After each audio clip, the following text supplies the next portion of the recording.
Bitbit ang bote ng alak. Pasuray-suray na naglakad si Carly mula sa baybayin patungo sa dagat. Hindi na niya alintana pa ang malalakas na paghampas ng alon, habang unti-unti siyang lumulusong. Nilagok niya ang natitirang likido bago tumingala sa kalangitan. Patawarin mo ako, Lord. Kung di ko na po kaya. You know how hard I've fought as your strongest soldier, pero ngayon ayoko na. Sobrang pagod na po ako. Masaganang dumaloy ang luha sa pisngi niya. Sakto namang bumuhos ang ulan, na tila ba sinasabayan ang kanyang pagtangis. Mapait namang ngumiti si Carly, bago tuluyang isinubsob ang sarili sa tubig. Pinikit niya ang mga mata at pinayapa ang isipan. Sa mga sandaling yon, desidido na siyang wakasan ng sariling buhay. Nang mula sa kung saan, isang malakas na bisig ang humilas sa kanya at inahon siya mula sa tubig. Halos sumabog ang kanyang dibdib sa pag-ubo habang hinahabol ang paghinga. Miss, ayos ka lang ba? Naramdaman ng dalaga ang marahang pagtapik sa kanyang likuran. Napatingin siya sa nagsalita at sa wakas, nasilayan niya ang mukha ng lalaki. Malakas man ang ulan, malinaw pa rin niyang naaaninag ang pag-aalala nito. Miss, ano ba nangyari? Naririnig ba ako? Tanong ng lalaki. Bakit? Halos pabulong na wika ni Carly. Ba't mo pa ako niligtas? Miss, ano ba sinasabi mo? Halika na, baka anurin pa tayo dito. Gusto ko nang mamatay, ba't mo pa ako niligtas? Bulyaw niya bago kinwelyuhan ng lalaki. Nagulat naman ito sa ginawa niya. Miss, di kita maintindihan, pero hindi na tayo ligtas dito. Pas umalis ka na. At iwanan mo na ako. Pagmamatigas ni Carly bago itulak ang lalaki. Akma na sana siyang maglalakad patungo pa sa mas malalim. Nang walang ano-ano'y binuhat siya nito. Sinubukan niyang magpumiglas hanggang sa tuluyan siyang ibaba nito sa dalampasigan. Sino ka ba? Ba't ka ba nangingialam? Miss, hindi ko alam kung anong trip mo. But clearly nasisiraan ka na ng bait. Trip? Sa tingin mo ba nandito ako ngayon dahil trip ko lang? Na gusto ko lang mawala sa mundo to dahil trip ko lang, wala kang alam. Pagalit niyang sigaw, bago nagtangkang bumalik sa tubig. Agad siyang pinigilan ng lalaki. Wala ko alam sa pinagdadaanan mo. Pero alam ko hindi ito ang sagot. Maraming dahilan para magpatuloy sa buhay, miss. Muling bumigat ang dibdib ni Carly sa narinig. Bago mariing hinawi ang pagkakahawak nito. Maraming dahilan? Marahil sa'yo, oo. Pero sa akin wala na. Wala na. Tinalikuran na nila akong lahat. Unang-una ang sarili kong mga magulang. Tinapon nila ako sa lansangan na parang basura at ngayon. Pati yung taong akala ko makakasama ko habang buhay, wala na rin. Iniwan na rin ako na parang wala lang ako sa kanya. Hindi niya napigilan ang sunod-sunod na pagpatak ng kanyang luha, habang hindi naman nagawang makapagsalita ng lalaki. You see? Wala na akong dahilan para magpatuloy pa. Kaya mas mabuti pang mawala na lang din ako. Wika niya, habang pinupunasan ng luha. You're really drunk. Hindi mo lang alam kung ano sinasabi mo. Alam ko ang sinasabi ko? Pero alam ko namang hindi mo yun maiintindihan.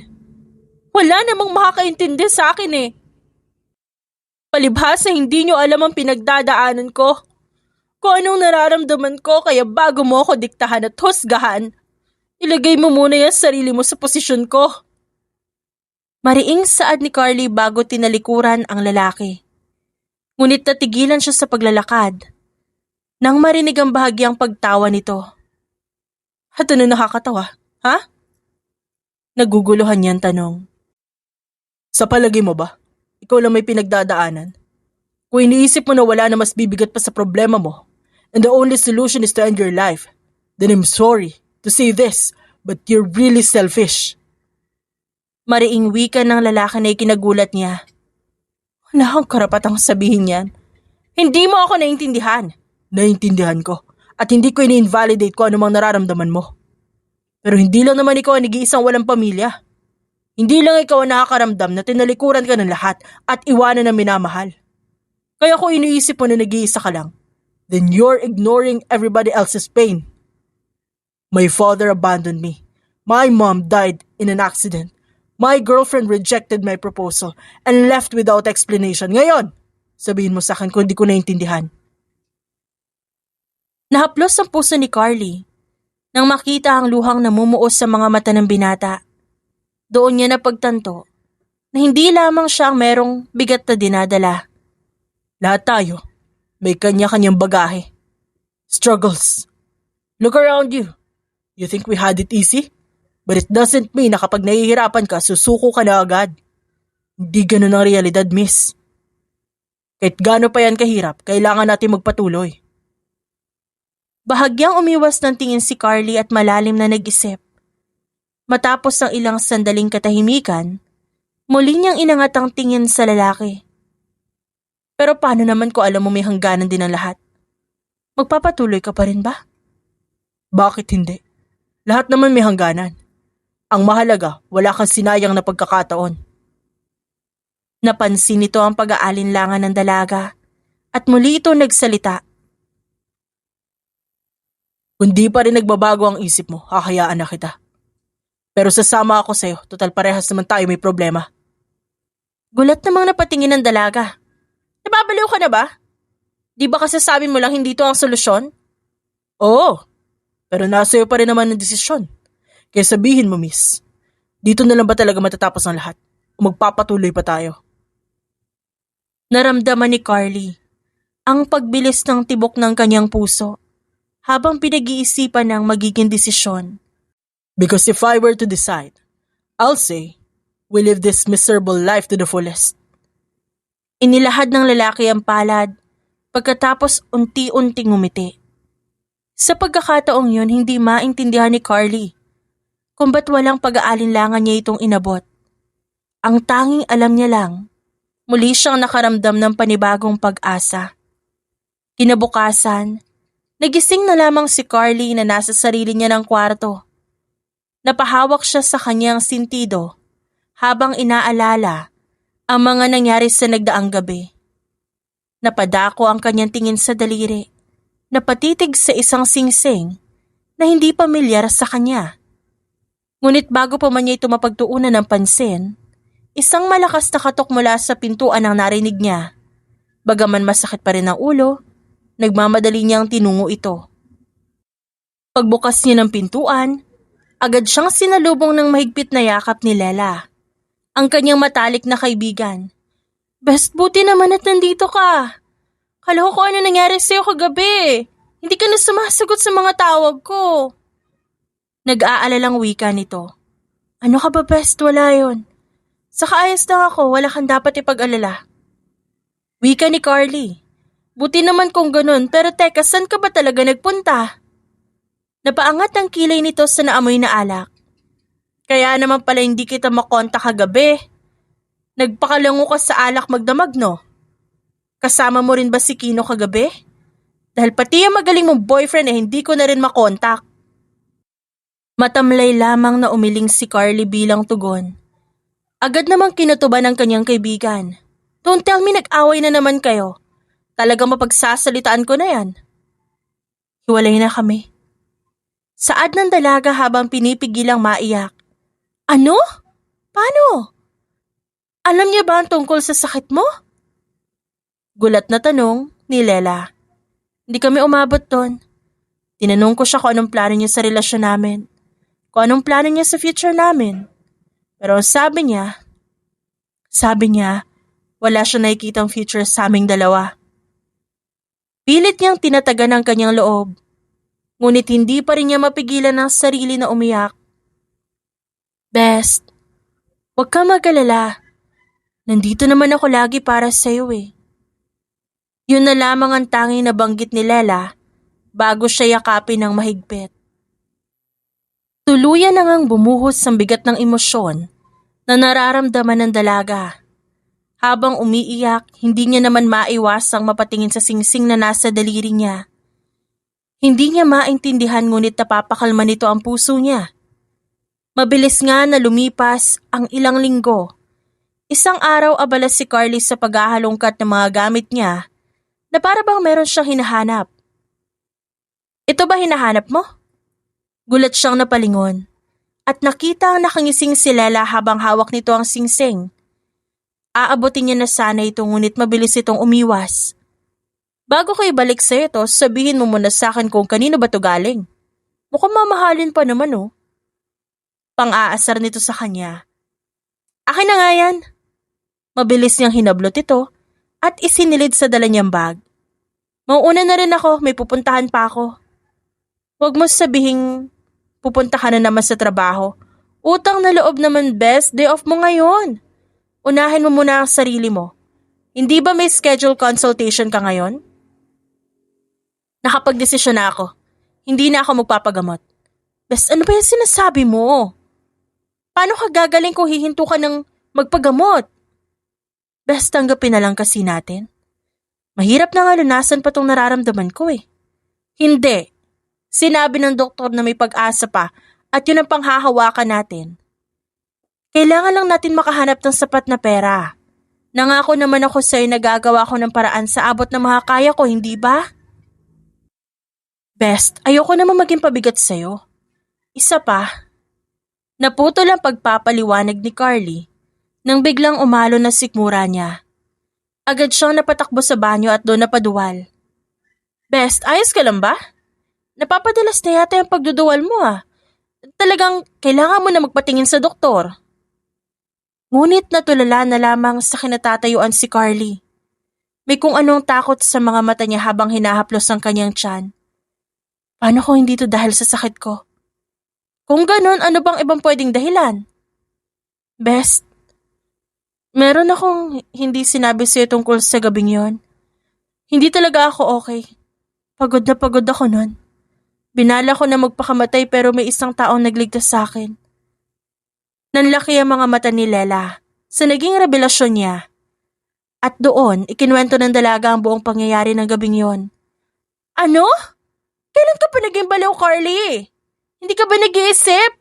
Ba't ka naman magpapakasal at magpapabuntis sa taong di mo naman lubusang kilala? Gaano ba kalakas yung tama mo?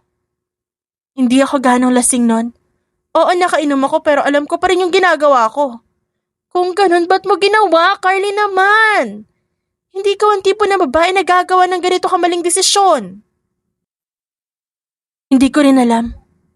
Ang tanging alam ko lang ng mga sandaling yon, nakalimutan ko lahat ng problema ko, Lela. Alam kong mali, pero kasi gusto ko siyang maranasan. Kung sakali man na mawawala na ako sa mundong to. Nanlambot ang puso ng kaibigan niya at mahigpit siyang niyakap. Magiging maayos din ang lahat, Carly. Buong pangunawang tura ni Lela. Nanatili ito sa tabi niya hanggang tuluyan siyang kumalma. Pero best kailangan natin mahanap yung kumag na Marcos na to. Best kailangan pa ba talaga? Pagpoprotesta ni Carly. Ngunit agad tinakpan ni Lela ang kanyang bibig. Oo, makinig ka sa akin, best. Kailangan mo siya. Hindi na siya kung sinong lalaki lang. Asawa mo na siya sa batas. At siya ang ama na magiging anak mo. Dahil sa udyok ng kanyang kaibigan, pumayag na rin si Carly. Sa tulong ng sertipiko ng kasal, natunto niya ang buong pagkakakilanlan ng lalaki. Nanlaki ang kanilang mga mata nang mabasa ang isang artikulo na hindi lamang pala ito isang ordinaryong tao, kundi isang bilyonaryong nagmamay-ari ng malawak na hanay ng mga negosyo. Sinasabi ko na nga ba, sa singsing pa lang halatang milyones na, hindi ka pa rin pinababayaan ng Diyos, best? Masayang wika ni Lela. Agad naman ito nakita ang pag-aalinlangan sa mukha niya. Best, kailangan mo na makausap siya. Lalo na ngayon, nakakasigurado na tayo matutulungan ka talaga niya. Ang mga salitang yun ng kaibigan, ang nagbigay ng lakas ng loob kay Carly na puntahan at kausapin ng lalaking alam niyang magpapabago sa takbo ng kanyang buhay. Sa harap ng gusali ng kumpanya, abot langit ang kabang nararamdaman ni Carly, ngunit alam niyang kailangan niya itong harapin. Samantala, sa loob ng gusaling yon, naroon si Marcos. Nakaupo sa kanyang opisina. Tangan ang isang singsing at tila malalim ang iniisip. Ngunit naudlot yun nang bigla na lamang bumukas ang pintuan. Walang pasintabing pumasok ang isang sopistikadang babae. Are you really ignoring me, Marcos? Ilang linggo na ako nandito pero hanggang ngayon hindi pa rin kita makausap na maayos. Tell me how long this little game of yours will go on. Napabuntong hininga si Marcos dahil dito. Di pa rin ba malinaw sa'yo? I'm not playing any games, Leah. So if you'll excuse me, marami pa akong gagawin at makakaalis ka na. Pagkasabi nito agad na siyang tumayo. Ngunit bago pa niya maabot ang pintuan, mahigpit siyang niyakap sa likuran ng babae. Please wag mo namang gawin sa akin to, Marcos. You know how much I miss you at nasasaktan ako na iniiwasan mo ako because I still love you. Really? Bahagyang natawa si Marcos. Bago kumalas at marahang tinulak ang babae palayo. Kung totoo yan sinasabi mo, hindi mo na sana ako sinaktan 2 years ago. Isang bagay na pinagsisisihan ko na, Marcos. Kung may babalik ko lang ang lahat, hindi ko gagawin yun sa'yo. I'm really sorry. What's done is done, Leah. Hindi na mababago ang nangyari. No, please. Don't say that. We can still fix this, Marcos. You may act like this, but I know deep inside you still want me. Sinubukan ng babae na gumawa ng hakbang. Ngunit mabilis itong iniwasan ni Marcos. Pwede ba, Leah? Matagal na tayong tapos. At kung gusto mo talaga makabawi sa akin, tigil mo na tong ginagawa mo. Ganyan ka na ba talaga katigas ngayon, Marcos? Wika naman ni Leah. Bakas sa mukha nito ang pagkapahiya. O baka naman kaya ayaw mo akong balikan dahil may iba ka na? Paano kung sabihin ko meron nga? That I have already moved on and fallen in love with someone else. Nabalot ng katahimikan ng paligid. Sa sinabi niya ni Marcos, hindi na sumagot pa ang babae. Matapos siyang titigan, dismayado na itong umalis. Napabuntong hininga naman si Marcos nang makita itong lumabas. Babalik na sana siya sa kinauupuan nang muling bumukas ang pintuan. Nakahinga siya ng maluwag na makita yung sekretarya niya. Sir, may naghahanap po sa inyo. Tumango naman si Marcos bilang pagpapahintulot na papasukin ng bisita. At ganun ang pagkabigla niya na makita ito. Hindi niya kailanman makakalimutan ang mukhang yon. Ang babaeng minsan muling nagpatibok ng kanyang puso, si Carly. Tila huminto ang oras nang magtagpo ang kanilang mga mata. Hindi niya inakalang muli niya ito makakaharap ngayon. Marcos, pwede ba tayo mag-usap? Saglit namang natigilan si Marcos. Halatang hindi pa rin ito makapaniwala. Pwede ba tayo mag-usap? Naaalala mo pa naman ako, di ba? Of course, Carly. Sagot ni Marcos. Sa wakas nagawa na rin niyang makapagsalita. It's been a while. Di ko akala may kita kita ulit. Agad naman niya napansin na tila kinakabahan ng dalaga. Maya-maya pa, inabot nito sa kanya ang isang singsing. Tumingin siya sa babae at nakita ang luha na nangingilid sa mga mata nito. Naalala mo pa naman siguro kung ano nangyari sa atin ng gabing yun, di ba? Marahan namang tumango si Marcos. Hindi niya makakalimutan ang gabing yon. Kung paano inabot ni Carly ang kamay niya at pinagkatiwalaan siya ng buong buo. Lahat ng bagay na naikwento nila sa isa't isa. Bawat tawanan at iyakan. Pati ang mga yakap at halik na kanilang pinagsaluhan. Lahat ng yon, malinaw niyang naaalala. Kung ganon, alam mo kung paano napunta sa kanang singsing na yan? Yes, we got married. Diretsahang sagot ni Marcos, habang nararamdaman ang pagbilis ng kanyang pintig ng puso. Tandang-tanda pa niya kung paano nila pinuntahan at kinumbinsi ang kaibigan ng mayor na ipakasal sila. Tawang-tawa pa sila nun habang sinusuot ang singsing sa isa't isa at nangako na habang buhay magsasama. Hindi na sana ako pupunta dito o guguluhin ka pa pero kailangan. Kailangan mo malaman na... Anong kailangan ko malaman? Matyaga niyang hinintay na magsalita itong muli. Ngunit sa halip bigla na lang siya nitong tinalikuran. Naguguluhan naman, mabilis pa rin siyang kumilos at pinigilan ito. Sandali, ano ba yun, Carly? Pag-usapan muna natin, please. Hindi ko alam kung paano sasabihin sa'yo. You can tell me anything? Kung tungkol to sa nangyaring kasal pag-usapan natin, I know that it's too complicated. But trust me, maintindihan ko. Marcos, mas may complicated pa tayong kailangan pag-usapan maliban sa kasal eh. Kasi yung totoo nagbunga yung gabing yun. I'm pregnant.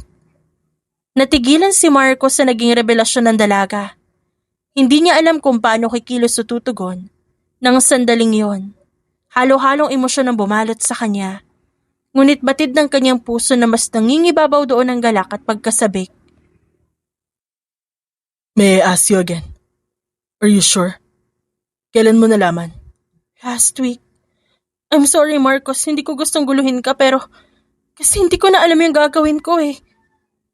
Umiiyak na wika ng dalaga at halatang gulong-gulo na sa sitwasyon. No. Wala kang dapat ihingi ng sorry.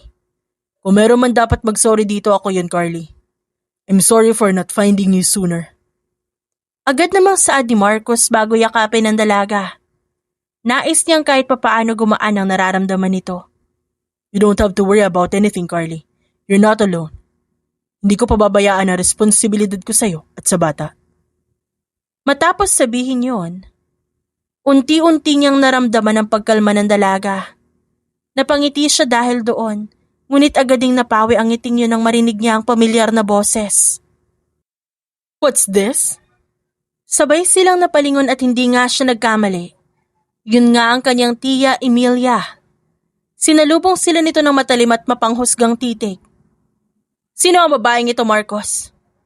Hindi naman yata ako nagkakamali ng dinig na may responsibilidad ka sa kanya? Wika nito habang sinusukat mula ulo hanggang paa ang dalaga. Tita Emilia, napadalaw po yata kayo. Kinakabahang sambit ni Marcos. Nagpalipat-lipat ang tingin ng tiyahin sa kanilang dalawa bago mariing nagsalita. Hindi mo sinagot ang tanong ko, Marcos. Sino ang babaeng ito? At tama ba ang narinig ko? Napatingin si Marcos sa babae. Sa isang iglap na wala ang takot at pag-aalinlangang nararamdaman niya. Sa harap ng malamig at mapanghusgang titig ng kanyang tiyahin, inabot niya ang kamay ng dalaga at hinawakan niyo ng mariin. Samantala, lalo lang nagsalubong ang kilay ng ginang dahil dito. What is the meaning of this, Marcos? Huminga ng malalim ang binata bago diretsang tumingin sa tiyahin. Tita, this is Carly. She's my wife and she's pregnant. Hindi maipinta ang reaksyon ng ginang. Hindi nito ibig tanggapin ang salitang binitawan ni Marcos. What? Are you out of your mind? Bulalas ng ginang. Hindi ka na ba talaga nag-iisip, Marcos? Ano na lang ang sasabihin ni na Mr. Andrews pag nalaman nito? Baka bawiin nila ang shares at investments kapag nalaman nilang hindi si Leah ang pinakasalan mo. Wala akong pakialam, tita. Kung i-pull out nila lahat. Puro problema lang naman ang dinadala nila sa kumpanya. At alam mo yan, tita. I don't care, Marcos. That's not the issue. Kundi itong kalokohan mo. Sabihin mo nga sa akin, how blind are you to marry some low-class girl? Maghinay-hinay naman ho kayo sa pananalita nyo. Why? Totoo naman na sinasabi ko, she's not at our level. Mabuti nang alam niya para kahit papano, tabla naman siya ng hiya. Tita, that's enough. Kung insultuhin niyo lang si Carly, makakalis na po kayo. She doesn't deserve to hear it.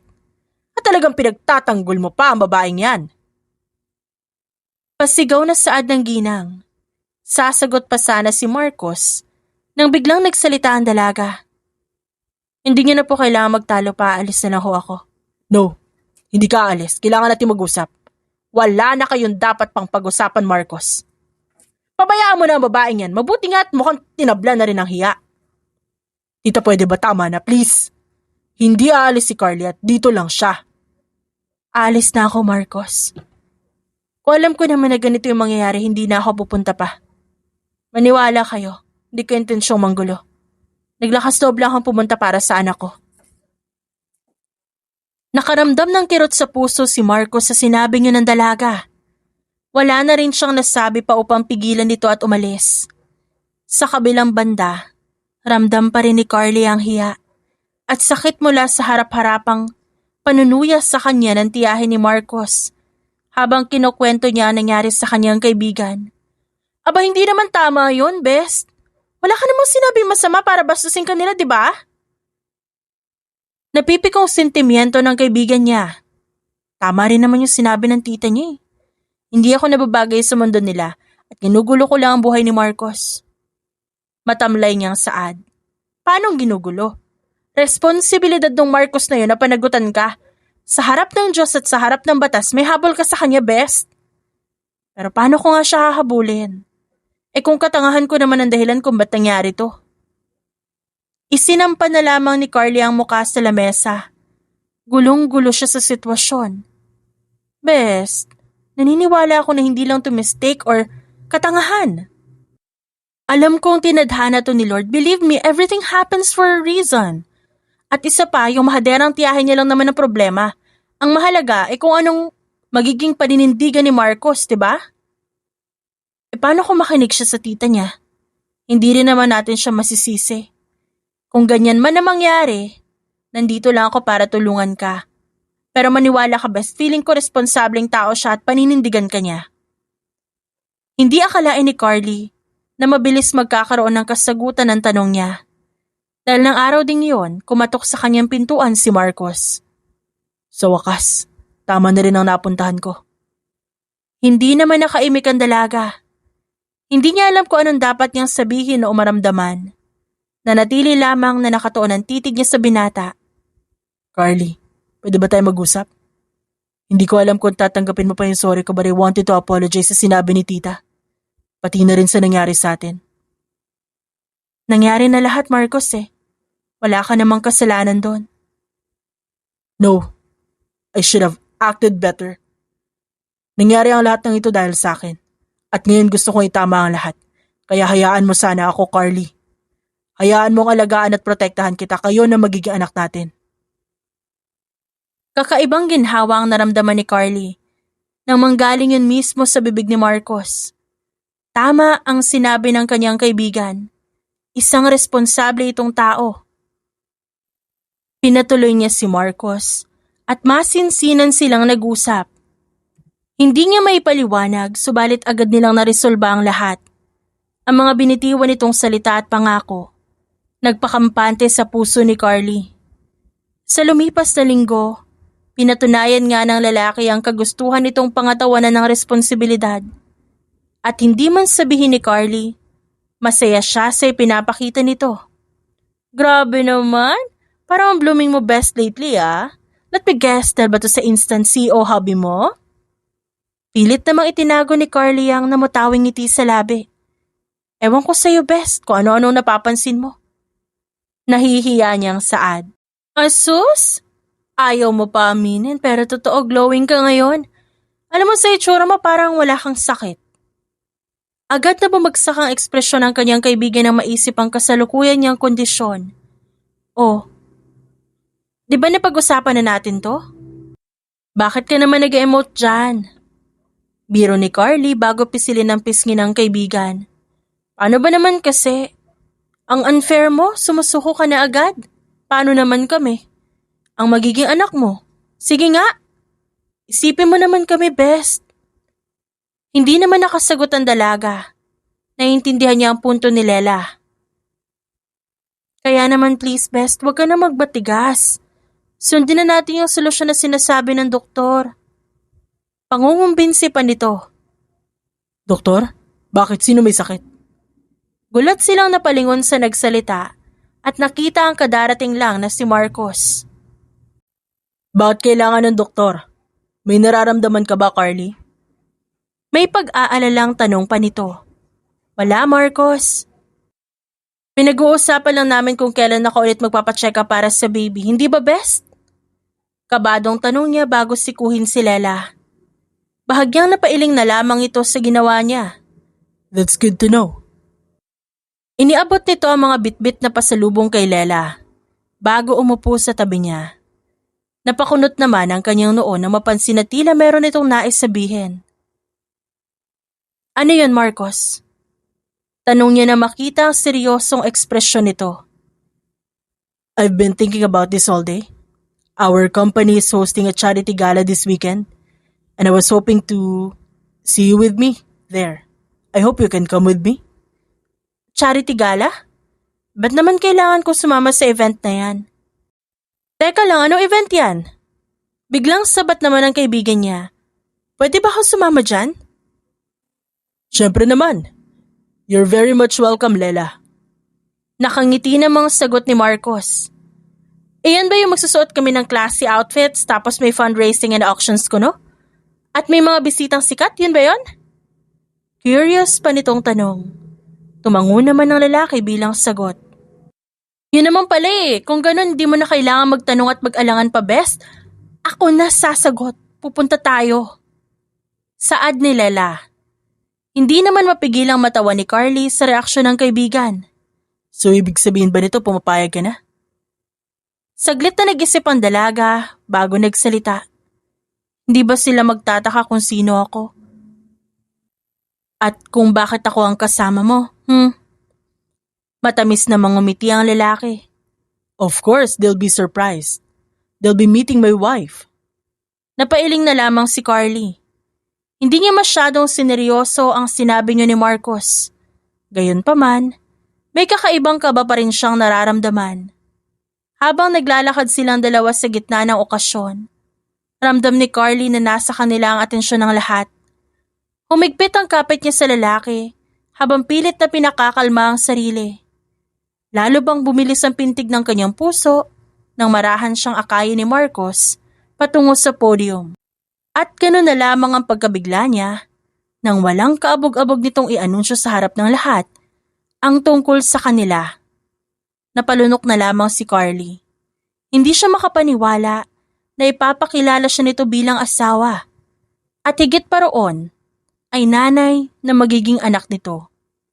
Sa gitna ng kumikislap na kamera ng media at gulat na mukha ng mga sikat at mayayamang negosyanteng naroroon, mahigpit na hinawakan ng lalaki ang kamay niya. Sandaling katahimikan ang nanaig bago isa-isang nagpalakpakan ang mga bisita. Tumingin sa direksyon niya si Marcos nang may ngiti sa labi bago ito muling nagsalita sa mikropono. Enjoy the rest of the evening, everyone. Saad nito bago nila tuluyang nilisan ng entablado. Habang naglalakad patungo sa kanilang lamesa, humarang sa kanilang daan ang tiyahin ni Marcos. Matalim ang titig nito, ngunit nakangiti ang labi. Batid ni Carly na palabas lamang ang ngiti nito sapagkat maraming tao sa paligid nila. Wow, you're really out of your mind, Marcos. Hindi ko alam kung ano nakain mo o nauntog ba yung ulo mo to make such a stupid scene. This is not stupid, tita. This is me finally taking responsibility and standing up to my own decision. Determinadong saad ng lalaki. Sarkastikong tumawa ang ginang. Oh, come on, Marcos. Anong alam mo sa responsibilidad? Kung wala ako rito baka matagal nang bumagsak ang kumpanya. Gosh! Hindi ko talaga alam kung ba't ipinamana na magaling kong kapatid itong kumpanya sa stupido niyang anak. Hindi mapigilan ni Carly na manginig. Hindi niya mawari kung paano napapanatili ng ginang ang perpekto at kalmadong ekspresyon nito. Habang taliwas naman ang lumalabas ng mga salita sa bibig nito. Maybe, pinamana to sa akin ni Mom dahil alam niya mapagkakatiwalaan niya ako. And what are you saying? Anong pinapalabas mo? Na walang tiwala sa akin ng mommy mo? Kaya hindi niya iniwan sa akin ng kumpanya? Your words, tita, not mine. Lalong bumigat ang tensyon sa paligid. Marcos, lalo yatang tumataas ang tingin mo sa sarili mo. Why? Ano bang pinagmamalaki mo aside sa titulo mo? Ito ba? Oh please, I know the story. Here you are claiming that you're responsible. Pero ang totoo, lahat ito nangyari dahil sa pagiging impulsive at reckless mo. Napalunok na naman si Carly nang bigla itong tumingin sa direksyon niya. At ikaw naman, alam mo ba hindi ko nakikita kung anong tunay mo agenda? Kayong mga mahihirap lahat gagawin niyo para lang makarating sa tuktok. How cheap of you. That's enough, tita. Hindi ako papayag na pagsalitaan niyo ng ganyan ang asawa ko. Handa akong tanggapin lahat ng sasabihin niyo sa akin pero wag niyo idadamay si Carly.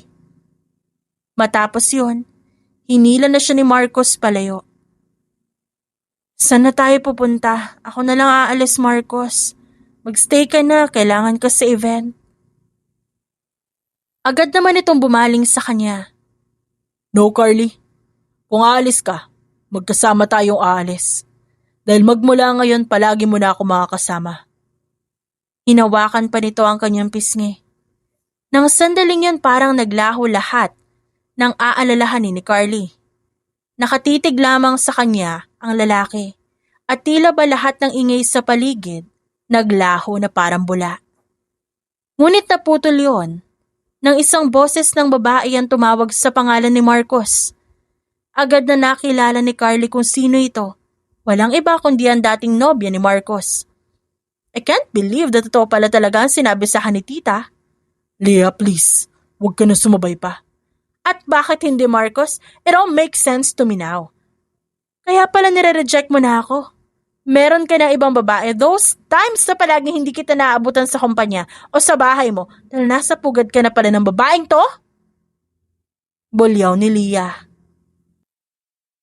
Dahil sa lakas ng boses nito, agad silang natunugan ng media. Unti-unting naglabasan ng mga ito upang alamin ang komosyong nangyayari. Please, hinaan mo naman yung boses mo, Leah. Huwag ka nang gumawa pa na eksena. Matagal na tayong tapos. Kung ano man meron kami, it's none of your business anymore.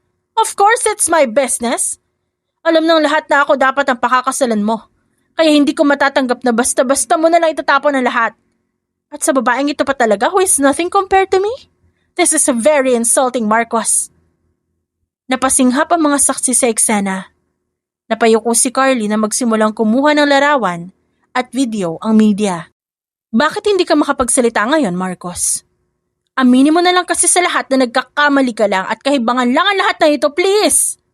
Pwede ba, Leah? Hindi ko alam na naging ganito ka nakadesperada. If I hurt your ego, then I'm sorry. But you have no right to belittle my wife. Hindi ko na kailangan magpaliwanag pa, Leah. So please, pabayaan mo na kami. Sumenyas ito sa mga bodyguard upang itaboy na ang media. Tatalikod na sana sila nang maramdaman ni Carly ang kamay ng babae sa kanyang braso. Hindi kayo aalis! Nag-uusap pa tayo! Huwag mo siyang hawakan, Leah. What is going on here? Mariing saad ng paparating na tiyahin ni Marcos. Suot pa rin ito ang peking maskara. Leah dear, don't make a scene. Nakakahiya sa mga tao. Tita, hindi ako nagsimula nito. Yung si Marcos ang pagsabihan niyo at ang higad ng babae na yan. Because how could they do this to me? Biglang nakaramdam ng kakaibang kirot sa kanyang ulo si Carly. Bahagyang umikot ang kanyang paningin. Ayos ka lang ba, Carly? Oh, please umalis na lang tayo dito. Ayoko na ng gulo. Dahil sa sinabi niyang yon, lalo lamang naggit-git sa galit ang dalawa. Aba sa wakas, nagsalita ka na rin. Ayaw mo pala ng gulo, but you crashed our party. How ironic. Mariing wika ng ginang. Alam mo kung anong dapat ginagawa sa babaeng tulad mo? Binubuhusan para magising sa kaibangan. Hindi na malaya ni Carly kung paano napunta sa likuran niya si Leah at kung kailan pa ito nagkaroon ng hawak na baso ng wine. Ngunit sa pagkakataong yon, nakaamba na itong isaboy sa kanya. Mabilis gumalaw si Carly upang iwasan ito at nagulantang ang lahat ng eksaktong tumama ang lahat ng laman sa ginang. Napaawang ang labi ng lahat sa nangyari. What in the world? OMG! Hindi ko sinasadya, tita. Hindi ko ang gusto kong tapunan ng wine kundi ang babaeng to. Kabi-kabilang bulungan ang nangyari. We'll talk about this later, Leah. Saad ng ginang bago nagmamadaling umalis. Naiwan naman ang babae na pinagpupukulan na ng tukso. Kitang-kita ang pagkapahiya sa mukha nito bago padabog na nag-walk out, habang patuloy pa ring sinusundan ng kamera. Matapos ang tagpong yon, naging tahimik ang buong biyahe pa uwi. Pilit na kinakausap ni Marcos si Carly, ngunit nanatiling tikom ang bibig ng dalaga. Nang makababa sa sasakyan, Doon lamang nagsalita si Carly.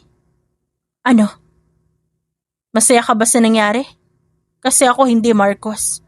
Sobrang gulo na nangyari ngayong araw at sigurado ako na bukas pagpipiestahan tayo ng mga tao. Look, I'm sorry, Carly. Hindi ko intensyon na mangyari to. Gusto ko lang namang maramdaman mo na seryoso ako sa'yo. Hindi ko naman nakalain na gagawa sila ng gano'ng eksena. Pero sana inisip mo na may posibilidad. Sa tingin mo ba talaga gano'n na lang nila ako kadaling matatanggap? Pero you know what? Kasalanan ko din naman eh. Dahil inaamin ko na may parte sa akin na umaasa na gano'n lang kadali ang lahat. No, wala kang kasalanan, Carly. It's all my fault. Pero sana, kalimutan mo na yung sinabi nila. Ang mahalaga yung meron tayo. Tayo?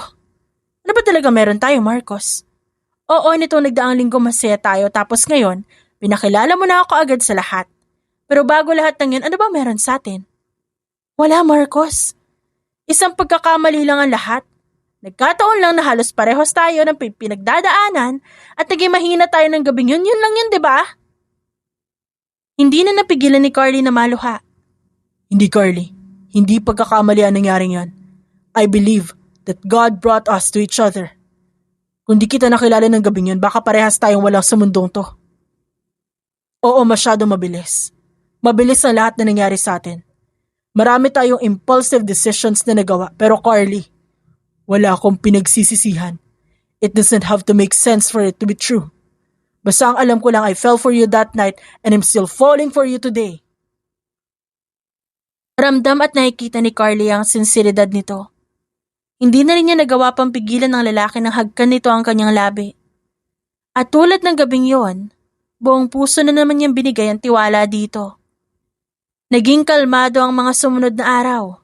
Laman sila ng balita ngunit puro positibong suporta ang natanggap nila. Gayunpaman, meron pa ring bumabagabag sa puso ni Carly. Mabuti naman at nabash din niyang tiyahil at ex ni Marcos, no? Masyado kasi mga eksena. Wala naman kayong ginagawang masama. Nakaka-imbyerna. Bulalas ni Lela. Nang mapansin ito ang pagiging tulala niya. Best, ayos ka lang ba? Kanina ka patahimik dyan. Wala to, Best. Halika na, umuwi na tayo. Alam ko na kung tungkol saan to. Best, ilang beses pa ba kitang kailangang kumbinsihin? Sabihin mo na ang totoo kay Marcos habang maaga pa. He deserves to know. Sa tingin mo ba hindi siya makakahalata? Lagi kang matamlay at umiiwas magpa-check up. Best, hindi mo to malilihim habang buhay. Saka what if matulungan ka niya? Ayaw mo ba nun? Ayaw ko maging pabigat sa kanya, Best. At lalong ayaw ko siya makitang malungkot. Napabuntong hininga na lang ang kaibigan niya. Batid nito ang hirap na kanyang pinagdadaanan. At kapag sinuswerte ka nga naman, nabigla sila nang mula sa kung saan, sumulpot ang tiyahin kasama ang dating nobya ni Marcos sa harapan nila. Look who's here. Hindi ako makapaniwala na dito na rin pala namimila ang isang to. Masyado mo naman yata ang ini-enjoy ang pera ng pamangkin ko. Please po, Tita Emilia. Ayoko po ng gulo. At sino nagsabi sa'yo na pwede mo akong tawaging tita? Sarkastiko itong tumawa. Hindi ka na ba talaga nahihiya? Napakataas naman ang pangarap mo. Hoy, pwede ba, auntie? Huwag yung pinagsasalitaan ng ganyan ng best friend ko. Kung si Carly hindi pumapatol sa nakatatanda, pues ako oo. Napaatras ang ginang sa sinabi ng kaibigan niya. Hey, how dare you talk to tita like that? Mataray na depensa ni Leia. At talagang kinakampihan mo pa itong kaibigan mo? Sa bagay, parehas naman kayong basura. Basura pala. Hahablutin na sana ng kaibigan niya ang buhok ng babae, ngunit agad niya itong pinigilan. Please, Best, kapag pumatol tayo sa kanila, magiging katulad na rin nila tayo. At anong ibig mo sabihin doon? Bulalas naman ni Leia bago hablutin ang braso niya. Nabigla si Carly sa ginawa nito at mariin siyang kumalas sa pagkakahawak. Pwede ba wag mo akong hawakan? At bakit naman hindi? Sinabi na wag mo akong hahawakan eh. Bulyaw niya. Nang sandaling yun hindi na nakapagtimpi pa si Carly. Sinabi ko na ayoko ng gulo. Ba't ba hindi niyo maintindihan yon? Ayaw mo ng gulo. Simula nang pumasok ka sa buhay ni Marcos, ginulo mo na kaming lahat. Inagaw mo siya sa akin. Wala akong ginugulo at lalong wala akong inaagaw sa'yo. Ba't ba hindi niya yan matanggap? Talagang hindi namin matatanggap na napunta lang siya sa isang low-class girl na katulad mo. Mapangmatang wika ng tiyahin ni Marcos. Sige, tatanggapin ko lahat ng yan. Ang pangmamaliit nyo, pangiinsulto nyo, lahat-lahat. Pero wag nyo akong pagtatangka ang saktan dahil lalaban ako. Tatanggapin ko lahat ng sasabihin nyo tungkol sa akin. Pero ibang usapan kapag sinaktan nyo ako dahil nakasalalay dito pati buhay ng anak ko. Ng anak namin ni Marcos. At tiyak hindi nyo magugustuhan kapag may nangyaring masama sa bata. Hindi nakaimik ang dalawa. Ngunit kitang-kita sa mga mata ng mga ito ang labis na inis sa kanya. Halika na, best. Aalis na sana sila nang mabilis siyang sinunggaban ni Leah. Mabuti na lang naharangan ito ng kaibigan niya. Hindi ako papayag na matalo lang na isang tulad mo! Galit na sigaw nito. Pilit naman itong pinipigilan ni Lela habang nakatayo lang sa gilid ng ginang na parang walang pakialam. Tumaas ang tensyon at sa wakas dumating ang mga gwardya upang sumaklolo. Sa bilis ng pangyayari at gulo ng sitwasyon, nagsimula ng mandilim ang paningin ni Carly. Halo-halong emosyon na rin ang naramdaman niya. Mabuti na lang at agad siyang nilapitan ng kaibigan at inalalayan. Sa kabilang dako ng kumpanya, walang kamalay-malay si Marcos sa nangyayari. Abala siya sa pag-iimbestiga ng ilan sa mga irregularidad sa kumpanya. Wala ring nakarating na anumang balita tungkol sa nangyari, kaya buo ang loob niya na maayos ang lahat. Sa mga nagdaang araw, walang ibang inatupag si Marcos kundi trabaho at si Carly. Ginagawa niya ang lahat upang ipadama rito ang pagmamahal niya. Walang ibang nakakapagpasaya at kukumpleto ng araw ni Marcos kundi ang matamis ng ngiti ng kanyang magandang asawa. Isang araw, habang naghahanap siya ng espesyal na bagay na ireregalo kay Carly, merong kumatok sa kanyang opisina. Agad niya isinara ang laptop sa pag-aakalang si Carly yon. Ngunit sa kanyang pagkadismaya, si Leah ang pumasok. Anong kailangan mo, Leah? Ngunit isang pilyong ngiti ang binigay nito bago ilapag sa kanyang lamesa ang isang brown envelope. Open it. Merong napakahalagang bagay na kailangan mong malaman. Hindi naman niya maunawaan ang nais nitong ipahiwatig. Dala ng kuryosidad, binuksan niya ang envelope. Tinignan ang nilalaman nito na isang medical record. Lumubog ang kanyang puso nang bumungad sa kanyang pangalan ng pasyente. Carly Herrera. Kinakabahan niyang nilibot ang mga mata sa kabuuan ng papel at parang binuhusan siya ng malamig na tubig nang mabasa ang diagnosis. Leukemia. Ano na naman ba to, Leah? Hindi ko gusto ang ganitong klaseng biro. Makakalis ka na. Bakit? Sino ba nagsabing nagbibiro ako? Do you really think I'm that low, Marcos? Think about it. How can I possibly fake someone's illness? Like, Marcos, nag-iisip ka ba? Tama na! At bakit ayaw mo marinig ang katotohanan? Ang katotohanan na ang babaeng pinili mo may tinatagong sakit. At hindi lang basta simpleng sakit. Leukemia, Marcos, leukemia!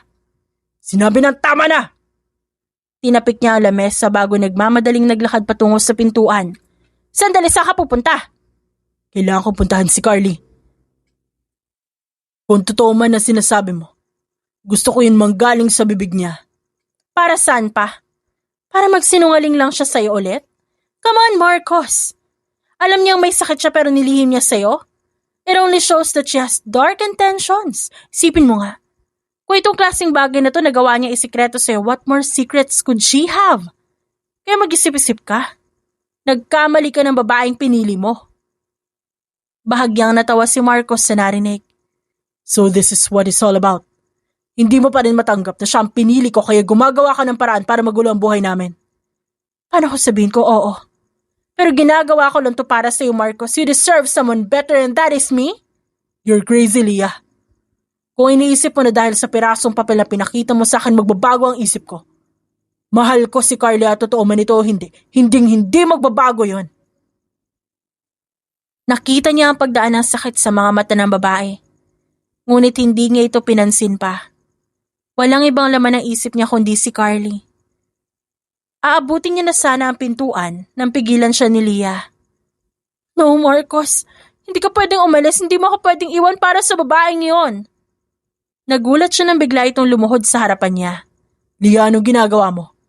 Marcos, please pakinggan mo ako. Ako na lang ulit. We used to be so good together. Hindi lang basta-basta, di ba?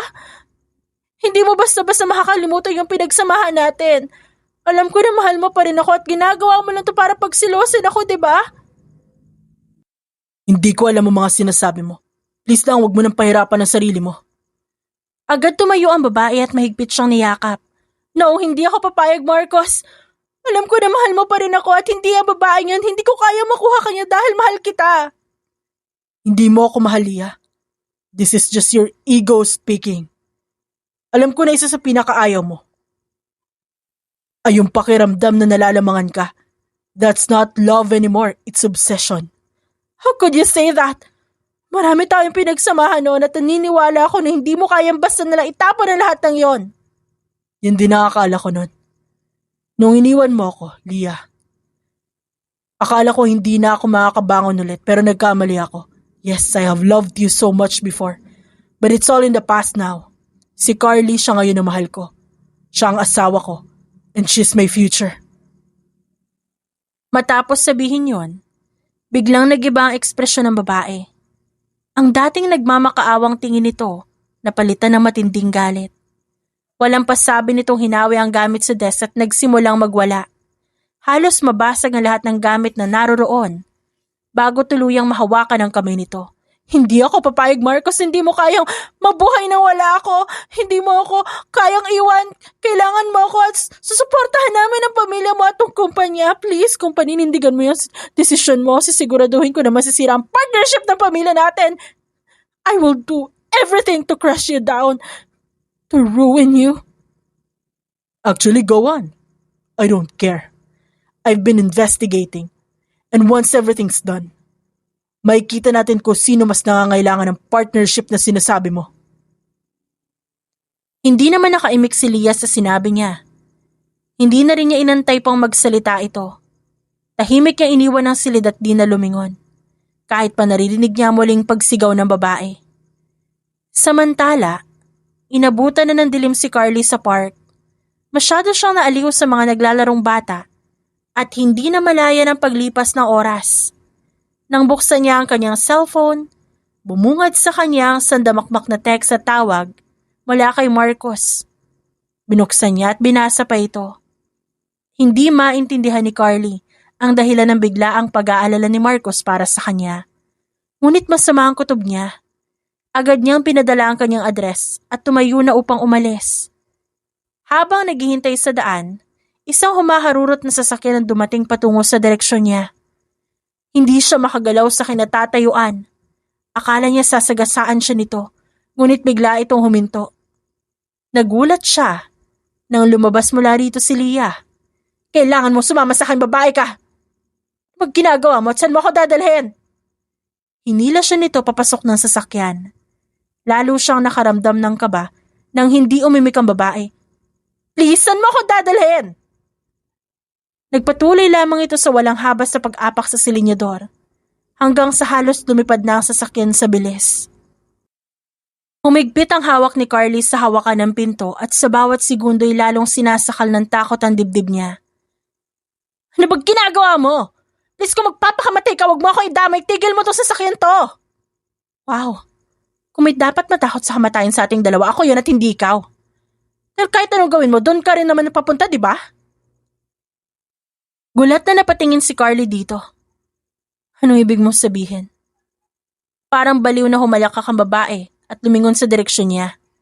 Kung sa tingin mo malilihim mo ang sakit mo habang buhay nagkakamali ka, dahil ngayon alam na ng lahat ang tungkol sa dying bride ng CEO of Hamilton Corporation. You know what? I wish I could feel sorry for you but I don't. Ibig sabihin alam na ni Marcos? Yes! Ako mismo nagsabi sa kanya. Pero alam mo, he's so stupid. Kasi ikaw pa rin ang pinipili niya kaysa sa akin. Sabi mo nga sa akin anong meron ka na wala ako. I'm rich. I'm pretty and most importantly, wala akong sakit. Kaya Pwedeng dapat ako na lang ang piliin niya. Hindi ako papayag na talunin mo ko ng isang katulad mo. Palagi ko nakukuha ko anong gusto ko. I supposed to win always. Mariing pinihit nito ang sasakyan. Muntikan na silang bumangga sa poste. Nagtayuan ang balahibo ni Carly sa takot. Please, tigilan mo na tong kabaliwan na to. Kahit hindi ka man lang sa akin maawa kundi sa buhay na nasa sinapupunan ko. At bakit naman ako maaawa? Who knows kung kailan na lang din ay tatagal ng buhay mo? Possible na hindi ka pa rin makapanganak. And hopefully hindi na talaga. Napakasama mo para hangarin yan. Hindi yan mangyayari. Diyan ka nagkakamali. Because I have an idea to make sure that it would really happen. Tama na please. Alam kong kinakain ka lang ng pride mo. Sige, sasabihin ko wala akong laban sa'yo, Leah. At kahit kailan hindi ako mananalo sa'yo, you won, kaya please tama na. Kasunod ng kanyang salita, biglang paghinto ng sasakyan. Halos sumubsob siya sa dashboard dahil dito. Habol hininga niyang hinawakan ng seatbelt habang nanginginig ang buong katawan. Samantala, malamig naman siyang tiningnan ng babae. I didn't win, Carly. Dahil kung panalo ako, sana ako ang hinahanap-hanap niya. Sana ako ang pinakasalan niya at sana ako ang pinili niya. Pero hindi. Dahil ikaw na nagmamay-ari ng puso niya. Nakita ni Carly ang pagpatak ng mga luha sa mga mata ni Leah. Mga luhang may bahid ng galit at inggit. Bago pa man siya makahanap ng lakas upang magsalita, nakarinig sila ng sunod-sunod na businas sa kanilang likuran. Agad silang napalingon at natanaw ang papalapit na sasakyan ni Marcos. Kasabay nun, tumunog ang cellphone ni Leah. Tinignan niya ang screen at sinagot ang tawag ng lalaki. Anong kailangan mo, Marcos? Please, Leah. Ihinto mo ang sasakyan. Pag-usapan natin to at wag mo nang idamay pa si Carly. Mahinahong wika ng lalaki. At ba't naman ako makikinig sa'yo?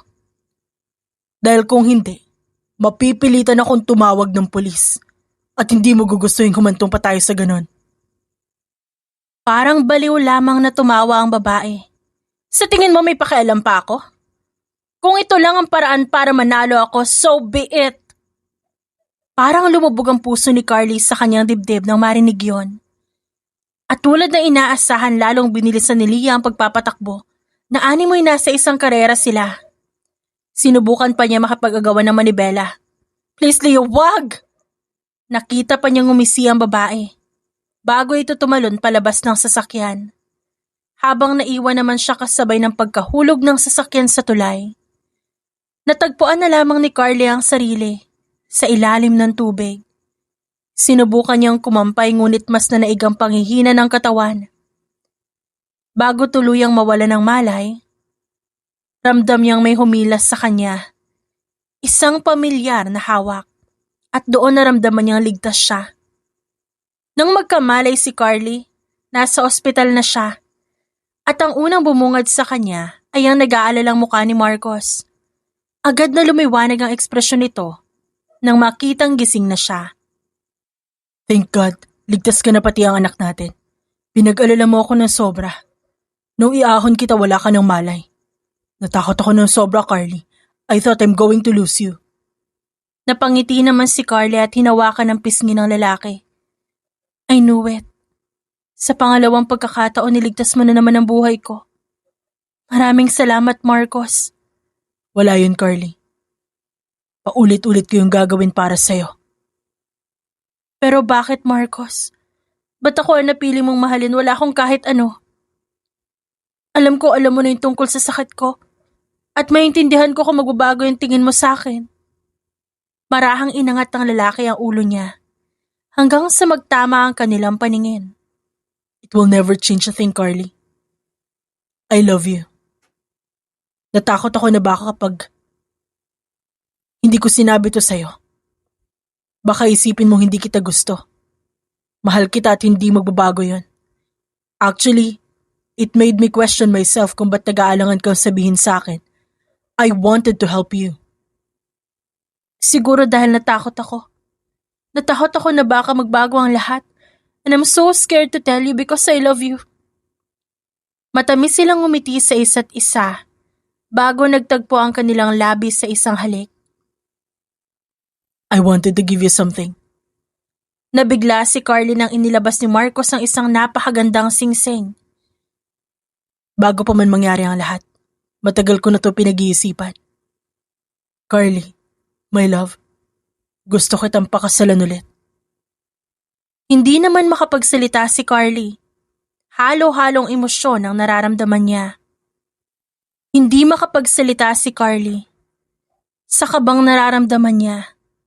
Gusto kong patunayan sa'yo kung gaano kita kamahal. Huwag mo na isipin ang kahit ano pa. Ako na ang bahala sa lahat. Tuluyan ang pumatak ang luha ni Carly.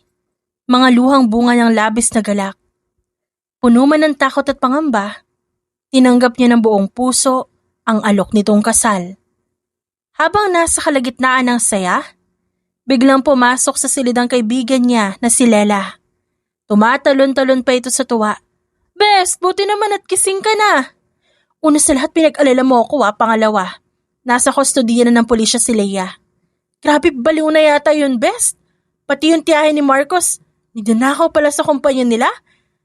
Sabay na sila mabubulok sa kulungan yan. Mabilis at tuloy-tuloy pa nitong kwento. Bahagyang umubo naman si Marcos sa tabi. Mas makabubuti yata kung saka mo nalang ikakwento yung mga yan, Lela. Baka mas stress pa niyan si Carly. Ay oo nga pala, pasensya na Best ha. Ano ka ba, ayos lang. Masaya ako dahil nandito ka. Pero mas matutuwa ka dito Best. Ito na yata ang best news ever. Naguguluhan siyang napatingin sa direksyon ng doktor. Ito na nga ang good news, Mr. and Mrs. Hamilton. We've conducted several tests and found out that Mrs. Hamilton's condition is not as serious as we initially thought. Posibleng nagkaroon lang ng error sa naunang diagnosis. Ano pong ibig niyo sabihin, Doc? Ang ibig sabihin, hindi ganun kalala ang sakit mo, Mrs. Hamilton. Ngunit hindi ko sinasabing wala ka ng sakit, pero mas mabilis natin itong mabibigyan ng lunas. Pero hindi na kailangan pang dumaan sa mas mabibigat na procedure. Hindi nakaimik si Carly at pinoproseso pa rin niya ang naririnig na balita. Thank you for the good news, Doc. Paglabas ng doktor, doon na nag-sink in lahat sa kanya. Agad naman siyang sabay na niyakap ni Marcos at Lela. Natuwang-tuwa rin sa balita. Narinig mo yun, Best? Sabi ko sa'yo magtiwala ka lang eh. Napangiti naman si Carly sa kabila ng luhang tumutulo sa kanyang pisngi. Sa unang pagkakataon matapos ang matagal na panahon, nakaramdam siya muli ng pag-asa. Isang bagay na matagal niyang inakalang wala na. Magmula ng araw na yon, tuluyan ang nagbago ang takbo ng buhay ni Carly. Muli silang nagpakasal ni Marcos sa harap ng Diyos at napakaraming saksi. Sumumpa silang magsasama sa habang buhay. Sa pagkakataong yon sigurado na sila na bunga ito ng pagmamahalan at hindi na lamang dahil sa impluwensya ng alak. Nagpatuloy naman sa pagpapagamot si Carly at mas mabilis na ngang nanumbalik ang ayos ng kalusugan niya. Samantala, mas lumago pa ang kumpanya ni Marcos. Ngayong wala na ito sa ilalim ng katiwalian ng kanyang tiyahin at ng pamilya ni Leia. Lumipas ang ilang taon, lalong tumibay ang pagsasama ng mag-asawa. Bawat hamon sa buhay, nalalagpasan nila na magkasama. Halos araw-araw, gusto kong sabihin sa'yo mahal kita. Mahal na mahal kita, Carly. Oo nga, hindi ko na nga mabilang ko ilang beses. But seriously, love, hindi ko maisip kung nasan ako ngayon kung di ka dumating sa buhay ko. Binago mo yung kapalaran ko. Naniniwala ako na hindi lang basta simpleng coincidence na nangyari nung gabing yon, kundi plano yung lahat ng Diyos at ng tadhana para sa atin. At yan din ang pinaniniwalaan ko. Binigyan mo ako ng panibagong direksyon sa buhay ko, and I'm so glad I saw you that night. I've never met such a brave and wonderful woman. Ikaw lang. Matamis nilang tinignan ng isa't isa at niyakap ang isa't isa ng mahigpit. Oh, lovebird, sorry kung bibitinin ko muna kayo dyan. May date pa ako. Kayo naman ang bahala dito kay Baby Marley. Napahinto sila at natawa nang makita si Lela. Hawak nito ang kanilang anak na babae na nasa 3 taong gulang na. Agad tumakbo palapit sa kanila ang bata. Humalik agad ito at yumakap sa kanila. Salamat best ha sa pagpasyal kay Marley. Enjoy your date, Nagpalipad naman ang halik sa hangin ng kaibigan niya bago ito nagmamadaling umalis. Napangiti naman siya dahil dito bago bumaling sa kanya mag-ama. Ngayon, saan tayo mamamasyal? Park! Sabik na sagot ng bata. Ano ba yan? Nagdesisyon na si Baby Marley, so let's go. Habang pinagmamasdan ni Carly ang mag-ama, tahimik siyang nagpapasalamat sa Diyos. Sa pagkakataong yun, wala na siyang ibang mahihiling pa. Oh, ba't natahimik ka naman dyan, mahal? Wala, mahal. Sobrang saya lang ng puso ko ngayon. At sa sandaling yon, napagtanto ni Carly kung gaano kahalaga ang buhay. Meron man tayong mga pinagdaraanan, hindi ito nangangahulugang yun na ang ating katapusan. Ang mahalaga patuloy tayong magtiwala sa may kapal, sapagkat lagi siyang nariyan upang gabayan at tulungan tayo sa paraang hindi natin inaasahan. Hindi man agad natin maunawaan ang kanyang plano. Dumarating ang mga ito upang ipaalala na hindi tayo nag-iisa at may dahilan ng lahat ng nangyayari. Kaya kung may kinakaharapan tayong pagsubok sa kasalukuyan, magkaroon pa rin sana tayo ng lakas ng loob upang magpatuloy. Patuloy tayong kumapit sa Diyos at manalig na malalagpasan din natin ang lahat. Sapagkat sa bawat dilim, merong liwanag na naghihintay.